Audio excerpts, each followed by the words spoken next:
Audio book हमारी वसीयत और विरासत, चैप्टर 18,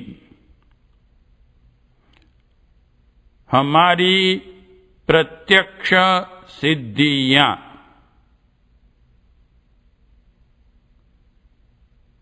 संपदा एकत्रित होती है तो उसका प्रभाव परिलक्षित होता है। शरीर से स्वस्थ मनुष्य बलिष्ठ और सुंदर दिखता है। संपदा वालों के ठाठ बाट बढ़ जाते हैं। बुद्धिमानों का वैभव वाणी रहन सहन में दिखाई पड़ता है। ठीक इसी प्रकार आध्यात्मिक संपदा बढ़ने पर उसका प्रभाव भी स्पष्ट उदीयमान होता दृष्टिगोचर होता है। साधना से सिद्धि का अर्थ होता है असाधारण सफलताएं। साधारण सफलताएं तो सामान्य जन भी अपने पुरुषार्थ और साधनों के सहारे प्राप्त करते रहते हैं और कई तरह की सफलताएं अर्जित करते रहते हैं। अध्यात्म क्षेत्र बड़ा और ऊंचा है, इसलिए उसकी सिद्धियां भी ऐसी होनी चाहिए जिन्हें सामान्य जनों के एकाकी प्रयास से न बन पड़ने वाली अधिक ऊंची स्तर की मानी जा सकें। इसे दुर्भाग्य ही कहना चाहिए कि आध्यात्मिकता का अवमूल्यन होते होते वह बाजीगरी स्तर पर पहुंच गई हैं और सिद्धियों का तात्पर्य लोग किसी ऐसे ही अजूबे से समझने लगे हैं जो कौतूहल उत्पन्न करता हो, दर्शकों को अचंभे में डालता हो। भले ही वे अचरज सर्वथा निरर्थक ही क्यों न हो। बालों में से खाल निकाल लेना कोई ऐसा काम नहीं है कि जिसके बिना किसी का काम रुकता हो या फिर किसी का उससे बहुत बड़ा हित होने वाला हो। असाधारण कृत्य चकाचौंध में डालने वाले कर्तव्य ही बाजीगर लोग दिखाते रहते हैं। इसी के सहारे वाहवाही लूटते और पैसा कमाते हैं, किंतु इनके कार्यों में से एक भी ऐसा नहीं होता कि जिससे जनहित का कोई प्रयोजन पूरा होता हो। कौतूहल दिखाकर अपना बड़प्पन सिद्ध करना उनका उद्देश्य होता है। इसके सहारे वे अपना गुजारा चलाते हैं। सिद्ध पुरुषों में भी कितने ही ऐसे होते हैं जो ऐसी कुछ हाथों की सफाई दिखाकर अपनी सिद्धियों का विज्ञापन करते रहते हैं। हवा में हाथ मारकर इलायची या मिठाई मंगा देने, नोट दूने कर देने जैसे कृत्यों के बहाने चमत्कृत करके कितने ही भोले लोगों को ठग लिए जाने के समाचार आए दिन सुनने को मिलते रहते हैं। लोगों का बचपना है जो बाजीगरी, कौतुकी और अध्यात्म क्षेत्र की सिद्धियों का अंतर नहीं कर पाते। बाजीगरों और सिद्ध पुरुषों के जीवन क्रम में स्तर में जो मौलिक अंतर रहता है उसे पहचानना आवश्यक है। साधना से सिद्धि का तात्पर्य उन विशिष्ट कार्यों से है जो लोक मंगल से संबंधित होते हैं और इतने बड़े भारी तथा व्यापक होते हैं जिन्हें कोई एकाकी संकल्प या प्रयास के बल पर नहीं कर सकता। फिर भी वे उसे करने का दुस्साहस करते हैं और आगे बढ़ने का कदम उठाते हैं और अंततः असंभव लगने वाले कार्यों को भी संभव कर दिखाते हैं।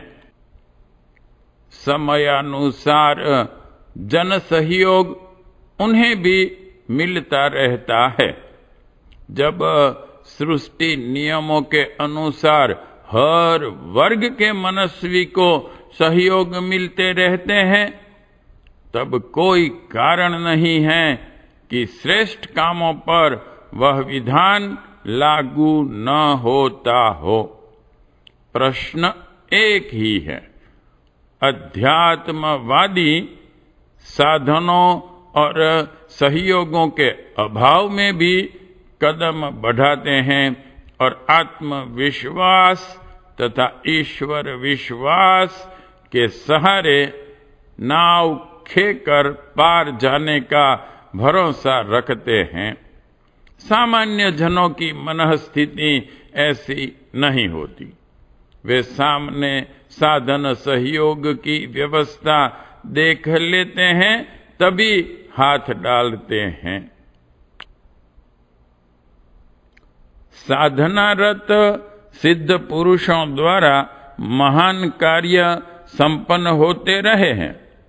यही उनका सिद्ध चमत्कार है। देश में स्वतंत्रता आंदोलन आरंभ कराने के लिए समर्थ गुरु रामदास एक मराठा बालक को आगे करके जुट गए और उसे आश्चर्यजनक सीमा तक बढ़ाकर रहे। बुद्ध ने संव्याप्त भ्रष्टाचार के विरुद्ध विश्वव्यापी बुद्धवादी आंदोलन चलाया और उसे समूचे संसार तक, विशेषतया एशिया के कोने कोने में पहुंचाया। गांधी ने सत्याग्रह आंदोलन छेड़ा, मुट्ठी भर लोगों के साथ गरसना में नमक बनाने के साथ शुरू किया। अंततः इसका कैसा विस्तार और कैसा परिणाम हुआ, यह सर्वविदित है। विनोबा द्वारा एकाकी आरंभ किया गया भूदान आंदोलन कितना व्यापक और सफल हुआ, यह किसी से छिपा नहीं है। स्काउटिंग, रेड क्रॉस आदि कितने ही आंदोलन छोटे रूप में आरंभ हुए और वे कहीं से कहीं जा पहुंचे। राजस्थान का वनस्थली बालिका विद्यालय, बाला साहब आमटे का अपंग एवं कुष्ठ रोगी सेवा सदन, ऐसे ही दृश्यमान कृत्य हैं जिन्हें साधना से सिद्धि का प्रत्यक्ष प्रमाण कहा जा सके। ऐसी अगणित घटनाएं संसार में संपन्न हुई हैं, जिनमें आरंभकर्ताओं का कौशल, साधन एवं सहयोग नगण्य था, पर आत्मबल असीम था। इतने भर से गाड़ी चल पड़ी और जहां तहां से तेल पानी प्राप्त करती हुई क्रमशः पूर्व से अगली मंजिल तक जा पहुंची। उद्देश्यों की ऐसी पूर्ति के पीछे साधना से सिद्धि की झांकी देखी जा सकती है।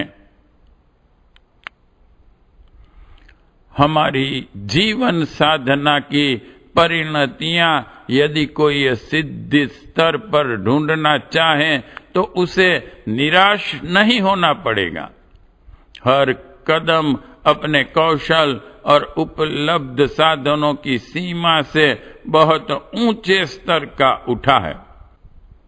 आरंभ करते समय सिद्धि का पर्यवेक्षण करने वालों ने इसे मूर्खता कहा और पीछे उपहासास्पद बनते फिरने की चेतावनी भी दी, किंतु मन में इस ईश्वर के साथ रहने का अटूट विश्वास रहा, जिसकी प्रेरणा उसे हाथ में लेने को उठा रही थी। लिप्सा रहित अंतःकरणों में प्रायः ऐसे ही संकल्प उठते जो सीधे लोक मंगल से संबंधित हो और जिनके पीछे दिव्य सहयोग मिलने का विश्वास हो। साधना की ऊर्जा सिद्धि के रूप में परिपक्व हुई तो उसने सामायिक आवश्यकताएं पूरी करने वाले किसी कार्य में उसे खपा देने का निश्चय किया। कार्य आरंभ हुआ और आश्चर्य इस बात का है कि सहयोग का साधन जुटाने का वातावरण दिखते हुए ही प्रयास इस प्रकार अग्रगामी बने मानो वे सुनिश्चित रहे हों और किसी ने उसकी पूर्व से ही सांगोपांग व्यवस्था बना रखी हो। पर्यवेक्षकों में से अनेकों ने इसे आरंभ में दुस्साहस कहा था, लेकिन सफलताएं मिलती चलने पर वे उस सफलता को साधना की सिद्धि कहते चले गए। इन दुस्साहसों की छूट-फूट चर्चा तो की जा चुकी है, उन सब को पुनः दोहराया जा सकता है। 1. 15 वर्ष की आयु में 24 वर्ष तक गायत्री महापुरस्चरण 24 वर्ष में पूरा करने का अनेक अनुबंधों के साथ जुड़ा हुआ संकल्प लिया गया। वह बिना लड़खड़ाए नियत अवधि में संपन्न हो गया। 2. इस महापुरस्चरण की पूर्णाहुति में निर्धारित जप का हवन करना था। देश भर के गायत्री उपासक आशीर्वाद देने आमंत्रित करने थे। पता लगाकर ऐसे 4 लाख पाए गए और वे सभी मथुरा में सन 1958 में सहस्त्रकुंडी यज्ञ में आमंत्रित किए गए। प्रसन्नता की बात थी कि उनमें से एक भी अनुपस्थित नहीं रहा। 5 दिन तक निवास, भोजन, यज्ञ आदि का निःशुल्क प्रबंध रहा। विशाल यज्ञशाला, प्रवचन मंच, रोशनी, पानी, सफाई आदि का सुनियोजित प्रबंध था। 7 मील के घेरे में 7 नगर बसाए गए। सारा कार्य निर्विघ्न पूरा हुआ। लाखों का खर्च हुआ, पर उसकी पूर्ति बिना किसी के आगे पल्ला पसारे ही होती रही। 3. गायत्री तपोभूमि मथुरा के भव्य भवन का निर्माण शुभारंभ अपनी पैतृक संपत्ति बेचकर किया। पीछे लोगों की आयाचित सहायता से उसका धर्मतंत्र से लोक शिक्षण का उत्तरदायित्व संभालने वाले केंद्रों के रूप में विशालकाय ढांचा खड़ा हुआ। 4.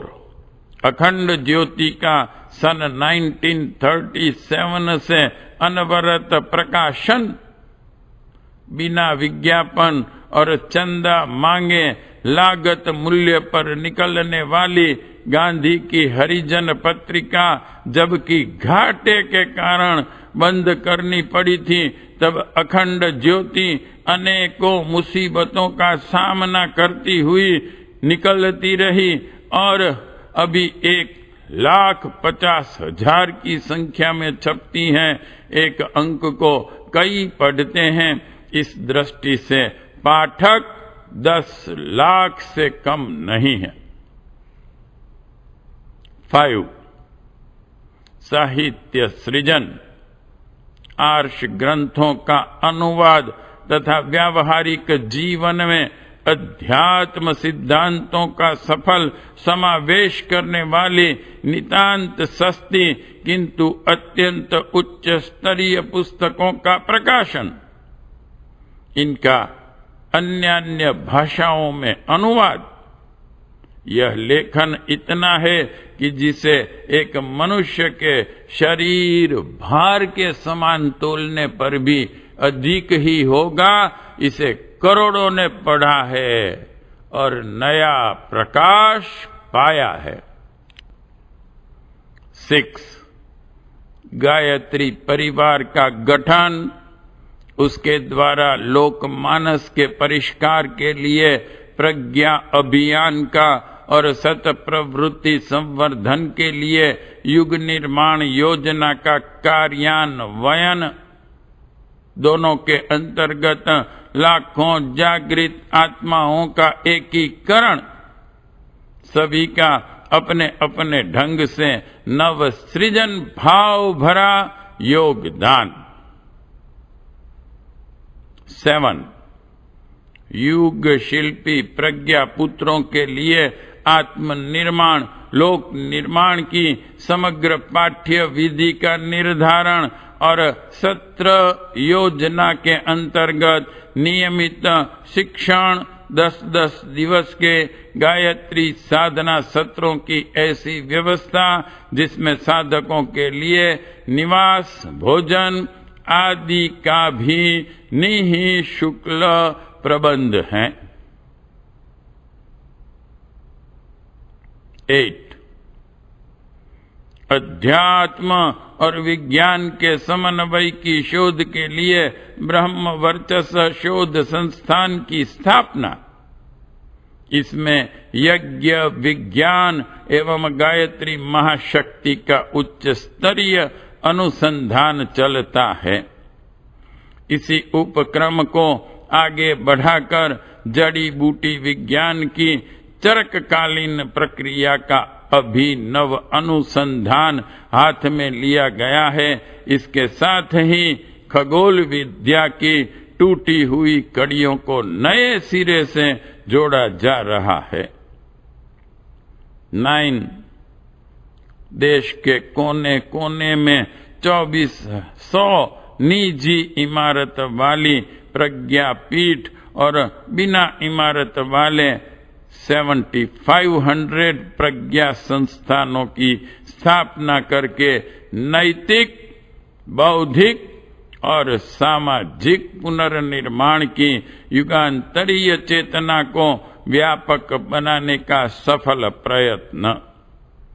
इस प्रयास को 74 देशों के प्रवासी भारतीयों में भी विस्तृत किया गया है। 10.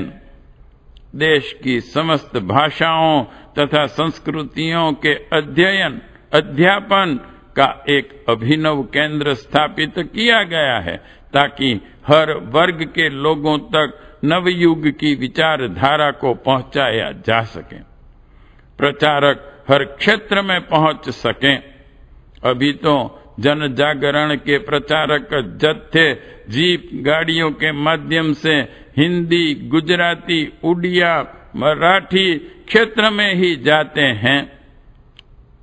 अब वे देश के कोने कोने में पहुंचेंगे और पवित्रता, प्रखरता एवं एकात्मता की जड़ें मजबूत करेंगे। 11. प्रचार तंत्र अब तक टैप रिकॉर्डरों और स्लाइड प्रोजेक्टरों के माध्यम से ही चलता रहा है।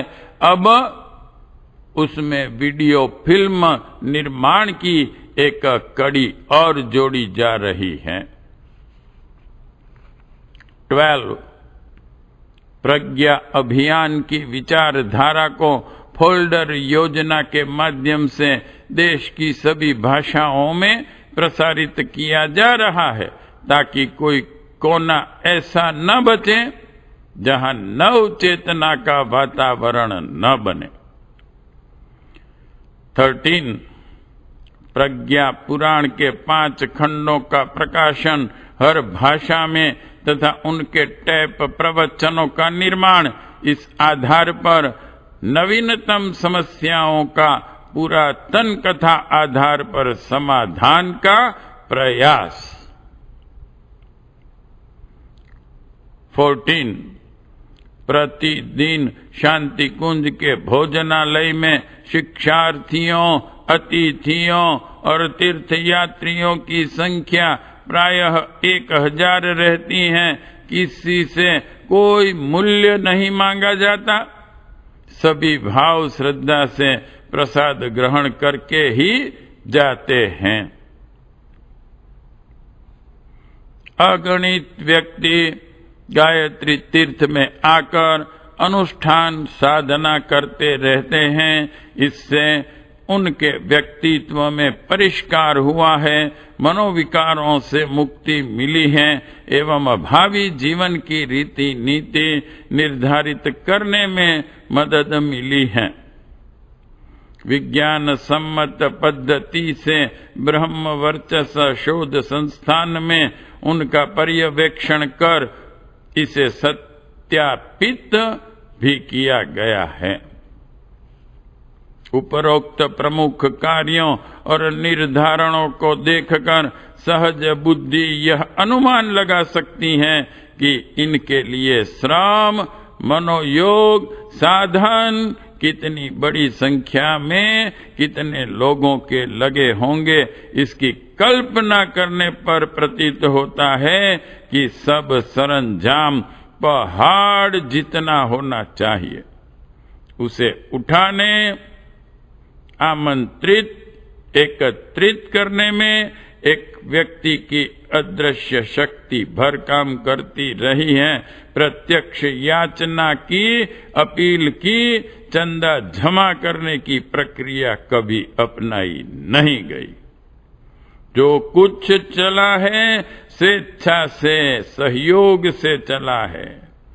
सभी जानते हैं कि आजकल धन जमा करने के लिए कितने दबाव, आकर्षण और तरीके काम में लाने पड़ते हैं, पर मात्र यही एक ऐसा मिशन है जो 10 पैसा प्रतिदिन के ज्ञान घट और 1 मुट्ठी अनाज वाले धर्म घट स्थापित करके अपना काम भली प्रकार चला लेता है। जो इतनी छोटी राशि देता है वह यह भी अनुभव करता है कि संस्था हमारी है, हमारे श्रम सहयोग से चल रही है। फलतः उसकी आत्मीयता भी सघनता पूर्वक जुड़ी रहती है। संचालकों को भी इतने लोगों के सामने उत्तरदायी होने, जवाब देने का ध्यान रखते हुए एक एक पाई का खर्च फूंक फूंक कर करना पड़ता है। कम पैसे में इतने बड़े काम चल पड़ने और सफल होने का रहस्य यह लोकप्रियता ही है। निस्वार्थ, निस्पृह और उच्च स्तरीय व्यक्तित्व वाले जितने कार्यकर्ता इस मिशन के पास हैं, उतने अन्य किसी संगठन के पास कदाचित ही हों। इसका कारण एक ही है, संचालन सूत्र को अधिकाधिक निकट से परखने के उपरांत यह विश्वास करना कि यह ब्राह्मण आत्मा सही काम करती है। बुद्ध को लोगों ने परखा और लाखों परिव्राजक घर बार छोड़कर उनके अनुयायी बने। गांधी के सत्याग्रहियों ने भी वेतन नहीं मांगा। इन दिनों हर संस्था के पास वैतनिक कर्मचारी काम करते हैं, तब मात्र प्रज्ञा अभियान ही एकमात्र ऐसा तंत्र है जिसमें हजारों लोग उच्च स्तरीय योग्यता होते हुए भी मात्र भोजन, वस्त्र पर निर्वाह करते हैं। इतने व्यक्तियों का श्रम सहयोग बूंद बूंद करके लगने वाला इतना धन साधन किस प्रकार चुंबकत्व से खींचता हुआ चला आता है, यह भी एक सिद्धि का चमत्कार है जो अन्यत्र कदाचित कहीं दिखाई पड़े। पिछले दिनों बार बार हिमालय जाने और एकांत साधना करने का निर्देश निभाना पड़ा। इसमें क्या देखा?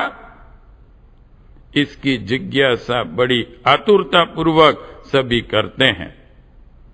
उनका तात्पर्य किन्हीं यज्ञ, गंधर्व, राक्षस, वेताल, सिद्ध पुरुष से भेंट वार्ता रही हो, उनकी उछल कूद देखी हो, अदृश्य और प्रकट होने वाले कुछ जादुई गुटके लिए हो, इन जैसी घटनाएं सुनाने का मन होता है। वे समझते हैं कि हिमालय मानो जादू का पिटारा, वहां जाते ही कोई करामाती बाबा डिब्बे में से भूत की तरह उछल पड़ते होंगे और जो कोई उस क्षेत्र में जाता है उसे उन कौतूहलों करतूतों को दिखाकर मुग्ध करते रहते होंगे। वस्तुतः हिमालय हमें अधिक अंतर्मुखी होने के लिए जाना पड़ा। बहिरंग जीवन पर घटनाएं छाई रहती हैं और अंतः क्षेत्र पर भावनाओं का वर्चस्व ही अध्यात्मवाद है। कामनाओं और वस्तुओं की घुड़दौड़ भौतिकवाद। चूंकि अपना जीवन क्रम दोनों का संगम रहा है, इसलिए बीच बीच में एकांत में बहिरंग के जमे हुए प्रभावों को निरस्त करने की आवश्यकता पड़ती रही है। आत्मा को प्रकृति सानिध्य से जितना बन पड़ा उतना हटाया है और आत्मा को परमात्मा के साथ जितना निकट ला सकना संभव था उतना हिमालय के अज्ञातवास में किया है। आहार विहार में परिस्थितिवश अधिक सात्विकता का समावेश होता ही रहा है। इसके अतिरिक्त सबसे बड़ी बात हुई है उच्च स्तरीय भाव संवेदनाओं का उन्नयन और रसास्वादन। इसके लिए व्यक्तियों की, साधनों की, परिस्थितियों की आवश्यकता नहीं पड़ती। जैसा भी भला बुरा सामने प्रस्तुत है उसी पर अपने भाव चिंतन का आरोपण करके ऐसा स्वरूप बनाया जा सकता है जिससे कुछ का कुछ दिखने लगे। कण कण में भगवान की, उसकी रस संवेदना की झांकी होने लगे।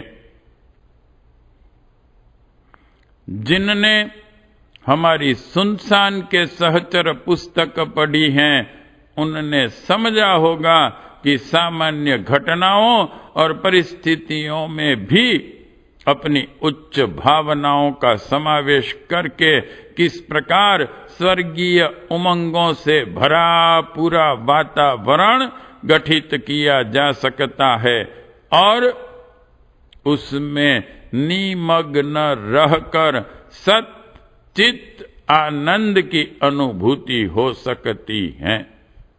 यह भी एक उच्च स्तरीय सिद्धि है। इसे हस्तगत करके हम इसी सर्वसाधारण जैसी जीवनचर्या में निरत रहते हुए स्वर्ग में रहने का देवताओं की तरह आनंद मग्न रहते रहे हैं। चैप्टर 18 समाप्त।